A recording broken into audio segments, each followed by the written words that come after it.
मेरा नाम तानिया है और मैं मुंबई के एक मशहूर डॉक्टर की बहन हूँ। हमारे माता पिता का कई साल पहले देहांत हो गया था और तब से मैं अपने भैया भाभी के साथ रहती हूँ। मेरे भैया डॉक्टर हैं और मरीजों को वजन कम करने की दवाई देते हैं। अजीब बात यह है कि जो लोग भैया से दवाई लेकर जाते थे, अगले ही दिन पतले दिखाई देते थे। मैं खुद भी मोटी थी और बार बार भैया से उस दवाई को मांगती थी, लेकिन वे हर बार मना कर देते थे। मेरे मोटापे की वजह से मेरी शादी नहीं हो पा रही थी। लोग मुझे देखकर रिश्ते से इनकार कर देते थे।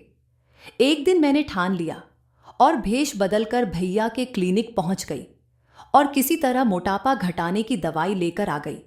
जैसे ही मैंने वो दवाई खाई, मेरे साथ कुछ ऐसा हुआ जिसे देखकर मेरे पैरों तले जमीन खिसक गई। मेरे भैया और भाभी हमेशा से मेरा ख्याल रखते थे। मेरी एक छोटी बहन भी थी जो बेहद खूबसूरत और मॉडल जैसी दिखती थी। मैं पढ़ी लिखी और इंटेलिजेंट थी। भैया ने मेरी ग्रेजुएशन भी पूरी करवाई थी, लेकिन बचपन से ही मैं मोटी थी और इसी वजह से लोग मेरे काबिलियत के बावजूद मुझे स्वीकार नहीं कर पाते थे। मेरा वजन 25 साल की उम्र में ही 85 किलो तक पहुंच गया था। पतली लड़कियों को देखकर मुझे बहुत जलन होती थी, खासकर मेरी छोटी बहन को देखकर। वह बहुत खूबसूरत और पतली थी। मैंने कंप्यूटर का कोर्स भी किया हुआ था। मेरी मां के ना होने के बावजूद मैं घर के सभी काम जानती थी, लेकिन बस पतली होना मेरी सबसे बड़ी चाहत बन गई थी। मैंने हर संभव कोशिश की, डाइटिंग की, परहेज का खाना खाया, जिम भी किया, लेकिन वजन में ज्यादा फर्क नहीं पड़ता था। जिम और डाइटिंग के बावजूद सिर्फ 4-5 किलो ही कम हो पाता था और फिर से वजन वही का वही हो जाता था। हर कोई मुझे मोटी कहकर चिढ़ाता और मेरे रिश्ते नहीं लग पाते थे। अगर कभी मेरे परिवार में कोई मेरी तारीफ करता तो साथ में यह भी जोड़ दिया जाता कि बस लड़की थोड़ी पतली होती तो बेहतर लगती। पतली लड़कियों पर कपड़े अच्छे लगते हैं और वे अपने मनपसंद के कपड़े पहन सकती हैं, लेकिन मैं दूसरों को देखकर बस अपना दिल मारती रहती थी। लोग मेरे ऊपर बुरे बुरे कमेंट करते थे और मुझे उनकी बातें बहुत बुरी लगती थीं। मैं चुपचाप सब सहन कर लेती थी क्योंकि मेरे पास और कोई रास्ता नहीं था। हर तरह से वजन कम करने की कोशिश की। अखबारों में वजन घटाने वाले विज्ञापनों पर ध्यान देती थी, लेकिन कुछ असर नहीं होता था। मेरी दादी कहती थीं कि मैं बचपन से ही हेल्दी हूं, इसलिए मुझ पर कोई दवाई काम नहीं करेगी। मेरे पूरे परिवार में मुझ जैसा मोटा कोई नहीं था। मेरे मम्मी पापा भी पतले थे और भैया भी ज्यादा मोटे नहीं थे। मेरी किस्मत में आखिर क्या लिखा था, ये मैं समझ नहीं पा रही थी। मेरी छोटी बहन, जो मुझसे 5 साल छोटी थी, बहुत खूबसूरत थी। हम दोनों एक ही स्कूल और कॉलेज में पढ़ते थे और लोग हमें देखकर मजाक बनाते थे। मेरी बहन को अपने पतले होने पर बहुत घमंड था और मैंने भैया से कहा था कि मेरा एडमिशन उसी कॉलेज में मत कराना जहां मेरी बहन का हुआ है। लेकिन भैया ने हमें एक ही कॉलेज में एडमिशन दिला दिया। भैया का कहना था कि वे हम दोनों बहनों को एक साथ संभाल सकते हैं। कॉलेज में भी लोग मेरी बहन की तारीफ करते और मुझे ताने मारते। सभी कहते, तुम्हारी बहन बहुत खूबसूरत है, लगता ही नहीं कि वो तुम्हारी बहन है। कॉलेज के सभी लड़के लड़कियां उसके फैन थे। मेरी बहन पतली और खूबसूरत थी, इसमें कोई शक नहीं था, लेकिन उसके पतलेपन और खूबसूरती का उसे घमंड भी था। वह अक्सर मेरे मोटापे का मजाक उड़ाती और कहती, तुम्हारे इतने मोटे होने की वजह से तुम्हारा कुछ नहीं हो सकता, क्योंकि तुम किसी भी तरह से लड़की नहीं लगती, बल्कि मोटी और भद्दी सी लगती हो। उसकी बातें मुझे बहुत बुरी लगती थीं और मुझे हमेशा यही लगता था कि वह मुझे नीचा दिखाने का मौका ढूंढती है। मुझे उसकी संगत अच्छी नहीं लगती थी और मैं घर में भी उससे दूर दूर रहती थी। उसकी हर बात मेरे दिल को चोट पहुंचाती थी और मुझे अपने मोटापे की वजह से उससे जलन भी होती थी। मुझे हर पतली लड़की से नफरत थी और सबसे ज्यादा नफरत मुझे अपनी बहन से थी, जो अपने पतलेपन पर बहुत घमंड करती थी। मुझे पढ़ाई में बहुत तेज होने के बावजूद लोग हमेशा मेरे मोटापे को लेकर मेरी आलोचना करते थे। मैं खुद को दिलासा देती थी कि एक दिन सब ठीक हो जाएगा और मैं भी पतली बनकर अपने सारे सपने पूरे करूंगी। लेकिन लोग कभी मेरी काबिलियत को नहीं देखते थे, बस मेरे मोटापे पर ही बात करते थे। मैं अपनी जिंदगी से इतनी तंग आ चुकी थी कि धीरे धीरे लोगों की बातें मुझे तकलीफ देने लगी थीं। मेरी बहन का व्यवहार भी मेरे प्रति अच्छा नहीं था, इसलिए मैं उससे हमेशा गुस्से में रहती थी। फिर भी वह कभी मेरी बात का बुरा नहीं मानती थी। उल्टा, जितना मैं उसे चिढ़ाती उतना ही वह मुझे और तंग करती थी। शायद बहनों का यही रिश्ता होता है। लेकिन अगर यही बहनों का प्यार है, तो फिर मेरी बहन क्यों मुझे मेरी कमजोरी को लेकर हर समय ताने मारती थी? वह मुझे हमेशा नीचा दिखाने में लगी रहती थी। इसी तरह से दिन गुजर रहे थे, लेकिन एक दिन मेरे लिए खास था। मेरी भाभी ने पंडित जी को बुलाया था ताकि वे मेरे लिए एक अच्छा रिश्ता ढूंढ सके। मैंने भाभी से साफ साफ कह दिया था कि मुझे किसी अमीर घर में शादी करनी है, और भाभी ने ये बात पंडित जी को भी बता दी थी। मेरी शादी के लिए कोई रिश्ता नहीं आ रहा था, इसलिए भाभी ने तय किया कि अगर जरूरत पड़ी तो वे लड़के वालों को 5 लाख रुपए भी दहेज में देंगी। भाभी ने मुझे समझाया कि अब मुझे किसी भी तरह अपना वजन कम करने की कोशिश करनी होगी ताकि मेरे लिए कोई अच्छा रिश्ता मिल सके। मैंने सोचा कि भाभी सही कह रही हैं और मैंने वजन कम करने का पक्का इरादा कर लिया। मेरे पड़ोस में श्रद्धा भाभी रहती थीं, जो हाल ही में वहां शिफ्ट हुई थीं। उनके पति और एक जवान बेटा भी था। मेरी भाभी और दादी से उनकी अच्छी दोस्ती हो गई थी, इसलिए उनका हमारे घर आना जाना लगा रहता था। उनके बेटे के लिए वे रिश्ता देख रही थीं और वह लड़का बहुत स्मार्ट भी था। मैंने सोचा कि अगर किसी तरह श्रद्धा भाभी मुझे अपने बेटे के लिए पसंद कर लें तो मेरी जिंदगी संवर जाएगी। मैं शाम को श्रद्धा भाभी के घर गई। वहां पहुंचकर मैंने उनसे दोस्ती बढ़ाने की कोशिश की। भाभी ने भी कहा था कि अगर मैंने श्रद्धा आंटी के बेटे को इम्प्रेस कर लिया तो मेरी लाइफ बन जाएगी, क्योंकि मोहल्ले में वही सबसे हैंडसम लड़का था। मैंने श्रद्धा भाभी के घर आना जाना बढ़ा दिया और उनके बेटे को इम्प्रेस करने की कोशिश की, लेकिन मेरी कोशिशें नाकाम रहीं। ना बेटा इम्प्रेस हुआ, न श्रद्धा आंटी ने मुझे अपने बेटे के लिए पसंद किया। इसके बाद मैंने वजन कम करने के लिए जिम जाना शुरू कर दिया। करीब 5 महीने जिम जाने के बाद मुझे पता चला कि कुछ लोग मुझे देखने के लिए हमारे घर आने वाले हैं। मैंने इस खास मौके के लिए बहुत मेहनत की। 2 दिन से भूखी थी और ऐसे कपड़े पहने जो मुझे पतली दिखा सकें। मेरे पास एक मौका था और मैं चाहती थी कि इस बार कोई कमी न रह जाए। मेरी बहन शिवानी ने भी मेरी मदद की। उसने मुझे अच्छा मेकअप किया और एक बॉडी शेपर भी पहनने के लिए दिया, जिससे मैं थोड़ी पतली लग सकूं। शिवानी ने अपनी तरफ से पूरी कोशिश की कि मैं अच्छा दिखूं और मेरे लिए नाश्ता भी तैयार किया ताकि सब पर अच्छा प्रभाव पड़े। उसके बाद शिवानी चाय लेकर उन लोगों के सामने आई जो मेरे लिए रिश्ता देखने आए थे। यही एक गलती थी जो उसे नहीं करनी चाहिए थी। शिवानी को देखते ही उन्होंने मुझ पर ध्यान देने के बजाय शिवानी को पसंद कर लिया, जबकि वह साधारण कपड़े पहने हुए थी और बिना मेकअप के थी, जबकि मैं अच्छे कपड़ों में थी और मेकअप भी किया हुआ था। फिर भी उन लोगों ने मुझे रिजेक्ट कर दिया और भाभी से शिवानी के लिए रिश्ता जोड़ने की बात की। भाभी को यह बात बहुत बुरी लगी और उन्होंने उन लोगों को डांटकर साफ साफ कह दिया कि पहले हम बड़ी बहन की शादी करेंगे, उसके बाद ही छोटी बहन के बारे में सोचेंगे। इस पर लड़के वालों को घर से बाहर निकाल दिया। मुझे इस बार बहुत दुख हुआ। मैंने महसूस किया कि सिर्फ मेरे मोटापे के कारण ही उन्होंने मुझे रिजेक्ट किया, जबकि जब उन्होंने शिवानी को देखा तो वे बिना किसी झिझक उसे अपने घर की बहू बनाना चाहते थे। इस बार मुझे लगा कि मेरी बहन ही मेरे इस रिश्ते के टूटने की वजह बनी। मेरे मन में शिवानी के लिए और भी ज्यादा नफरत पैदा हो गई, हालांकि उसमें उसकी कोई गलती नहीं थी।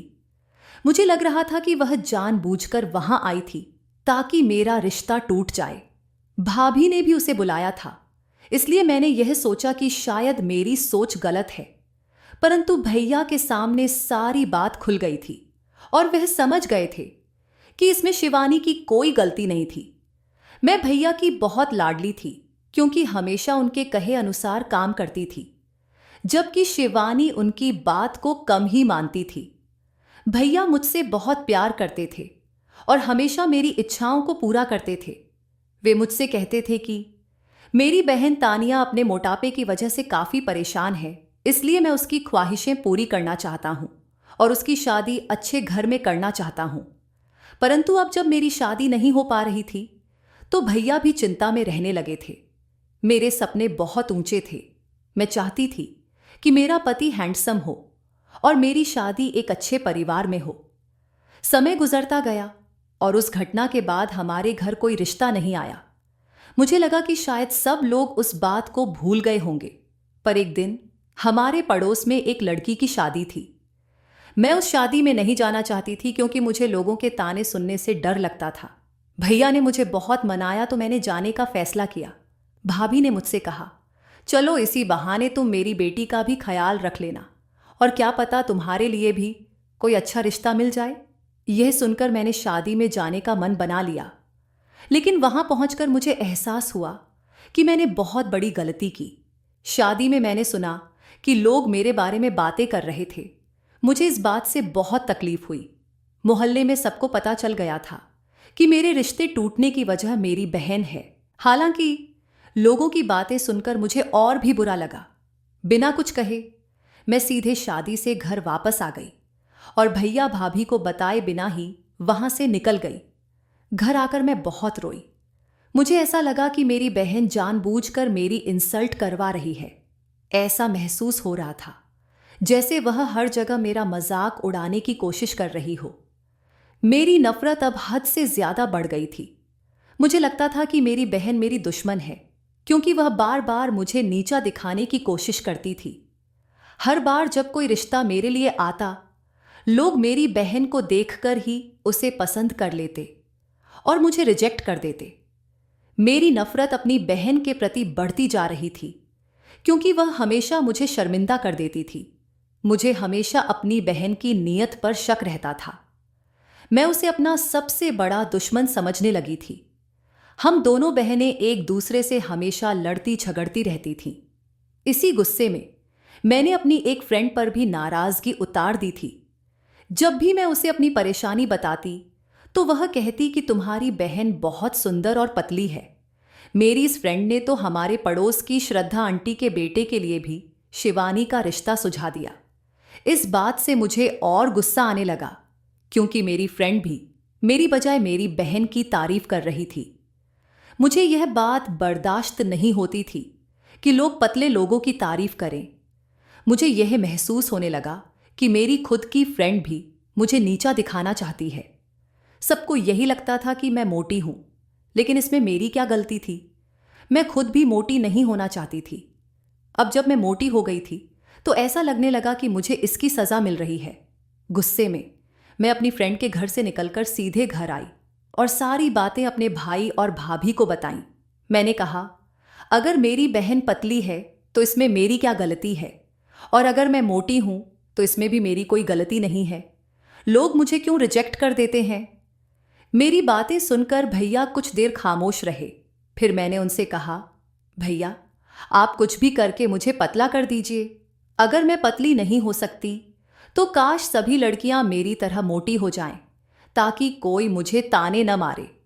मेरी इस बात पर भैया और भाभी हंस पड़े और मुझे समझाने लगे कि इस तरह की बातें करना बेकार है, क्योंकि न तो मैं इतनी आसानी से पतली हो सकती हूं और न ही सभी लड़कियां मोटी हो सकती हैं। वे मेरा मूड ठीक करने के लिए हंसी मजाक करने लगे। उन्होंने मेरा गुस्सा शांत कर दिया। मेरे भैया भाभी मेरे सबसे अच्छे साथी थे। उन्होंने हमेशा मेरी परेशानियों को समझा और मुझे खुश रखने की कोशिश की। उन्होंने मुझे कभी भी माँ बाप की कमी महसूस नहीं होने दी। भले ही शिवानी उनकी ज्यादा बात न माने, लेकिन मैंने हमेशा उनके कहे अनुसार ही काम किया था। लोगों की बातें सुन सुनकर मैं परेशान हो गई थी। एक दिन मैंने भैया और भाभी से कह दिया कि वे मेरी शादी की चिंता छोड़ दें, क्योंकि इस मोटापे के साथ मेरी शादी कभी नहीं हो पाएगी। मेरी इस बात पर पहले तो भैया ने मुझे डांटा, लेकिन भाभी ने उन्हें समझाया और वे शांत हो गए। फिर भी इस तरह की बातें करके मैं भी बहुत उदास हो गई थी। मेरे भैया, जो मेरी हर परेशानी को दूर करने की कोशिश करते थे, मेरी इस परेशानी का हल नहीं ढूंढ पा रहे थे। अब मैंने लोगों के बीच आना बंद कर दिया था ताकि कोई मुझे मोटापे को लेकर ताने न मारे। मैं यही सोचती थी कि शायद मेरी किस्मत में शादी नहीं है, इसलिए कोई अच्छा रिश्ता नहीं आता। अब मैंने अपनी जिंदगी को किस्मत के सहारे छोड़ दिया था। फिर भी मैं पतली होने की कोशिश करती रहती थी। मैंने खुद को घर के कामों में व्यस्त रखना शुरू कर दिया और अपनी बहन से बात करना लगभग बंद कर दिया, क्योंकि मुझे उससे नफरत हो गई थी। भैया भाभी ने भी मेरे लिए रिश्ते देखना बंद कर दिया था। मेरे भैया डॉक्टर थे और उनका क्लिनिक गली के नुक्कड़ पर था। भैया की बनाई दवाइयों से लोगों को काफी फायदा होता था। मोहल्ले के अलावा दूर दूर से भी लोग उनके पास इलाज करवाने आते थे। भैया कुछ दिनों से एक जरूरी काम में व्यस्त थे, लेकिन मुझे नहीं पता था कि वे किस काम में लगे हुए हैं। बाद में मोहल्ले के लोगों से मुझे पता चला कि भैया एक ऐसी दवा बना रहे हैं जिससे इंसान का वजन कम हो सकता है। यह सुनकर मैं चौंक गई। अगर भैया के पास सच में पतला करने की दवा है तो उन्होंने मुझे यह क्यों नहीं दी? मुझे इसकी सबसे ज्यादा जरूरत थी। मेरे भैया अच्छी तरह से जानते थे कि यह दवा मेरे लिए कितनी जरूरी है। फिर भी उन्होंने इस बारे में मुझसे कुछ नहीं कहा। मोहल्ले में जो भी मोटी लड़की भैया से वह दवा लेकर जाती, वह 1 महीने के अंदर पतली हो जाती थी। इसका मतलब यह था कि भैया की बनाई दवा सच में असर कर रही थी। मेरे मन में सिर्फ एक ही सवाल घूम रहा था कि आखिर भैया ने मुझे वो दवाई क्यों नहीं दी। मुझे रात तक इंतजार था कि भैया कब क्लिनिक से घर आएंगे ताकि मैं उनसे इस बारे में बात कर सकूं। रात के करीब 3 बजे तक भैया नहीं लौटे थे और मैं उनके आने का इंतजार करती रही। 3:30 बजे के आसपास भैया घर पहुंचे और भाभी ने मुझे रोक दिया कि उनसे रात में कोई बात न करूं, सुबह ही आराम से बात करूं। मैंने उनकी बात मानी और अपने कमरे में सोने चली गई। सुबह होते ही मैंने भैया से उस दवाई के बारे में बात की और सीधे उनसे उसे देने की मांग कर दी, लेकिन भैया ने साफ इनकार कर दिया। मुझे उम्मीद नहीं थी कि वे मना करेंगे। क्या उन्हें मेरी परेशानी का अंदाजा नहीं था? मोटापे की वजह से मेरा रिश्ता नहीं हो पाता, लोग मुझे रिजेक्ट कर देते हैं और ये सब उनके सामने ही होता है। फिर भी वे मुझे दवाई देने को तैयार नहीं थे। आज तक उन्होंने मेरी हर मांग पूरी की थी, फिर इस बार मना क्यों कर रहे थे, ये बात मेरी समझ में नहीं आ रही थी। भाभी ने मुझे इशारा कर चुप करा दिया, इसलिए मैंने भैया से ज्यादा बहस नहीं की और चुपचाप गुस्से में छत पर चली गई। मैं सोचने लगी कि आखिर भैया ऐसा कैसे कर सकते हैं। अगर वे जानते हैं कि यह दवाई सच में मोटा इंसान पतला कर देती है तो मुझे ये चाहिए ही चाहिए थी। अब मैंने सोच लिया कि मैं यह दवाई किसी भी तरह हासिल करके ही रहूंगी। बस यही सोचते सोचते मैंने एक योजना बनाई। मैंने भाभी से कॉलेज जाने की इजाजत ली और अपनी एक फ्रेंड के घर जाकर उनका भेस बदल लिया। मैंने उनकी मम्मी की साड़ी पहनी, लंबा घूंघट लिया और सीधा भैया के क्लिनिक पर जा पहुंची। भैया ने मुझे पहचाना नहीं और मैंने उनसे वो दवाई खरीद ली। दवाई मिलते ही मेरी खुशी का ठिकाना नहीं रहा। मुझे लग रहा था जैसे मेरी सारी परेशानियां खत्म हो जाएंगी और मैं पतली हो जाऊंगी। घर आकर मैंने दवाई को पर्स में छुपा दिया ताकि किसी की नजर न पड़े। भैया ने खाने का तरीका भी बताया था, दिन में 2 बार, और ये कोर्स 30 दिन का था। 15 दिन दवाई लेने के बाद 15 दिन वजन घटने का इंतजार करना था। मैंने 15 दिन तक चोरी छिपे दवाई खाई, हर खाने के बाद। अब मैं पूरे 30 दिन के बाद का इंतजार कर रही थी ताकि अपने सारे सपने पूरे कर सकूं। 15 दिन की दवाई खत्म होने के बाद मैं हर दिन खुद को शीशे में देखती। धीरे धीरे मुझ में बदलाव आने लगा। मुझे खुद पर यकीन नहीं हो रहा था कि ये मैं ही हूं। अब वो वक्त आ गया था जब मुझे सबके सामने खुद को साबित करना था। पतली होने के बाद मैं इतनी खूबसूरत लग रही थी कि अब मेरी बहन शिवानी भी मुझसे कम नजर आ रही थी। मेरा वजन अब 50 किलो हो गया था, जबकि पहले ये 85 किलो था। मुझे यकीन ही नहीं हो रहा था कि 1 महीने में इतना वजन कम हो सकता है। खुद को देखकर मुझे बहुत खुशी महसूस हो रही थी।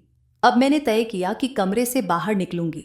पूरे 1 महीने से मैं ज्यादातर समय कमरे में ही बिताती थी।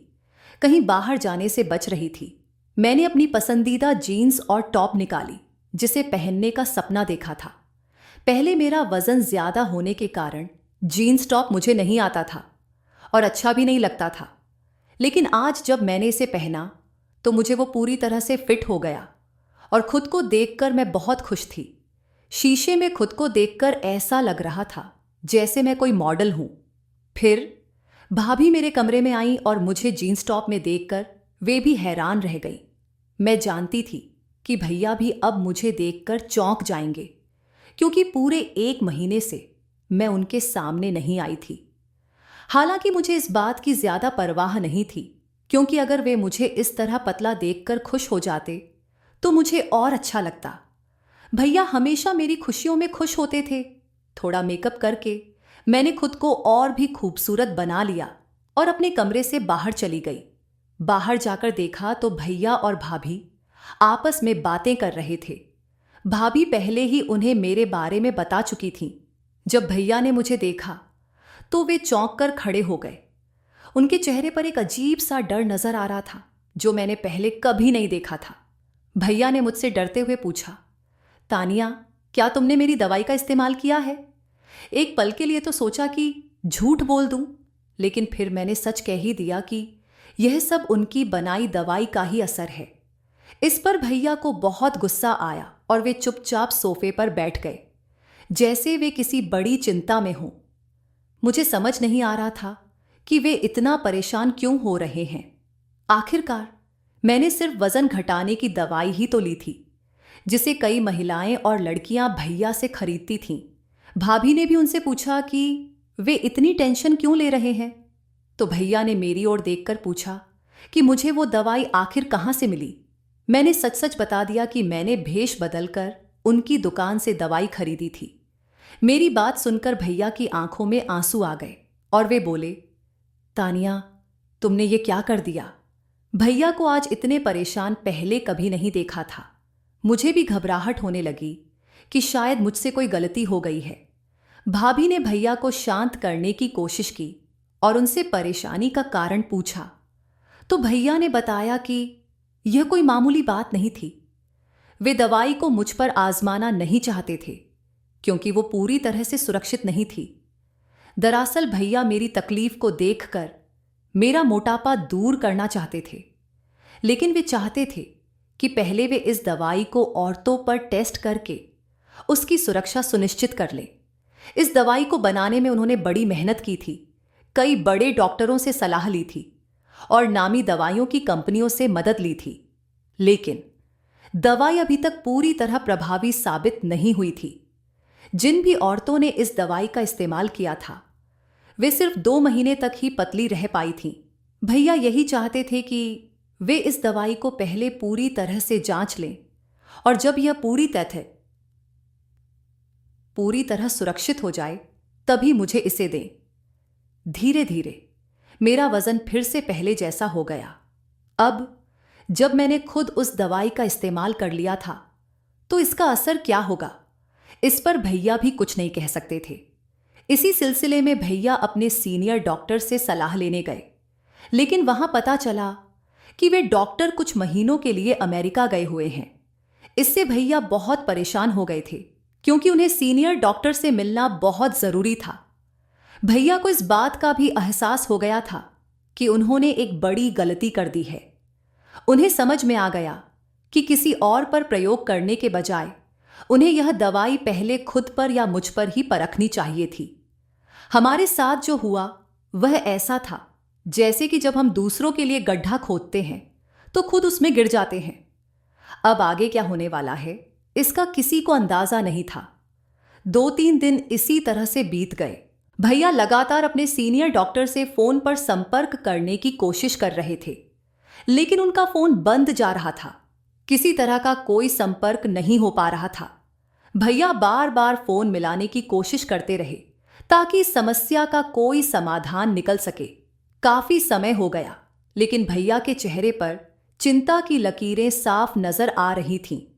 भाभी ने भी भैया से उनकी परेशानी का कारण पूछा, तो भैया ने बताया कि उनके पास एक ही समाधान है, इन सब दवाइयों को नष्ट कर देना। तभी इसका असर खत्म हो सकता है।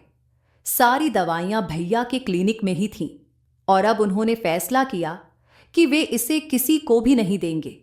वे नहीं चाहते थे कि किसी और महिला को भी कुछ समय की झूठी खुशी मिलकर फिर से दुख का सामना करना पड़े। भैया का असली मकसद यह था कि जो भी इस दवाई को ले उसका मोटापा हमेशा के लिए खत्म हो जाए, लेकिन यह मकसद पूरा नहीं हो पाया था क्योंकि दवाई का असर अस्थायी था। इसलिए भैया ने सारी दवाइयां फेंकने का फैसला किया। मैं क्लिनिक जाकर सारी दवाइयां घर ले आई और भैया ने उन्हें एक बॉक्स में बंद कर दिया। उन्होंने हर रैपर से नाम भी मिटा दिया ताकि कोई इसे पहचान कर इस्तेमाल न कर सके। अब अगर कोई भी महिला या लड़की भैया से मोटापा कम करने की दवाई मांगने आती तो भैया मना कर देते। दिन ऐसे ही बीतते गए और देखते ही देखते मेरे 2 महीने पूरे हो गए। मेरा वजन फिर से बढ़ गया और मैं पहले जैसी हो गई थी।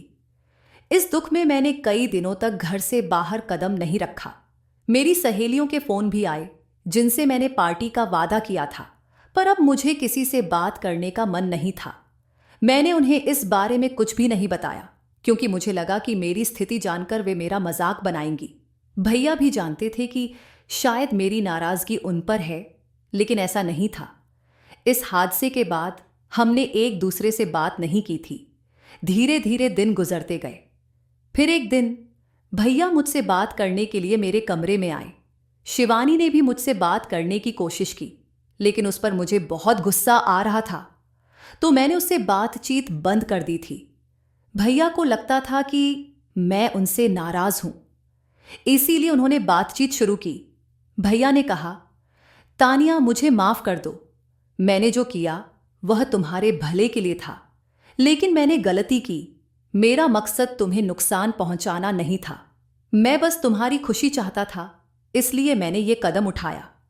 मुझे यह समझना चाहिए था कि इस तरह का एक्सपेरिमेंट करना गलत है।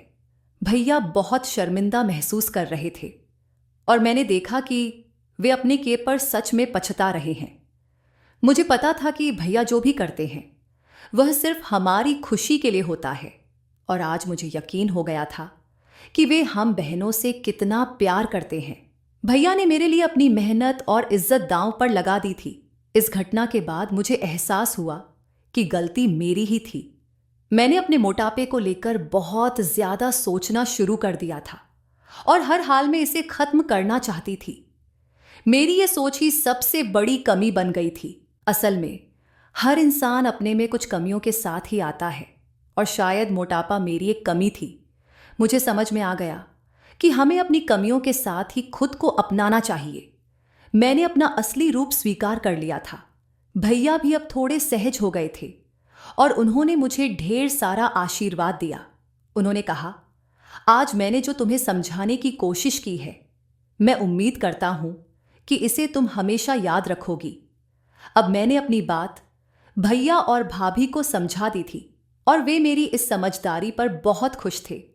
शिवानी ने भी मुझसे माफी मांग ली थी और उसके बाद मैंने लोगों का सामना करना दोबारा शुरू कर दिया।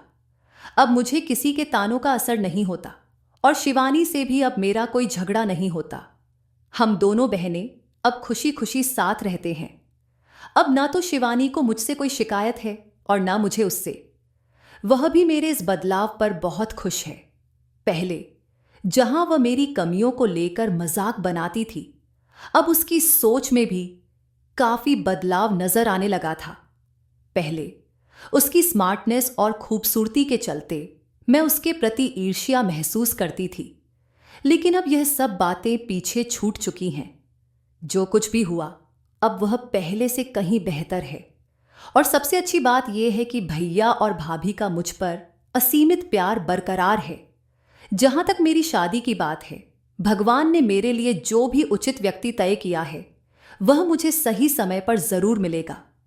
अभी मेरी शादी नहीं हुई है, लेकिन मुझे पूरा भरोसा है कि जब भी होगी अच्छे परिवार में ही होगी। अब मैं अपने पुराने गिले शिकवे छोड़कर एक नई और सुखद जिंदगी की शुरुआत कर रही हूं। दोस्तों, उम्मीद करती हूं कि आपको हमारी कहानी पसंद आई होगी। अगर यह कहानी आपको अच्छी लगी हो तो वीडियो को लाइक करें। अगर आप चैनल पर नए हैं तो सब्सक्राइब करना न भूलें और नोटिफिकेशन बेल को ज़रूर दबाएं ताकि हमारी नई अपडेट सबसे पहले आपको मिले।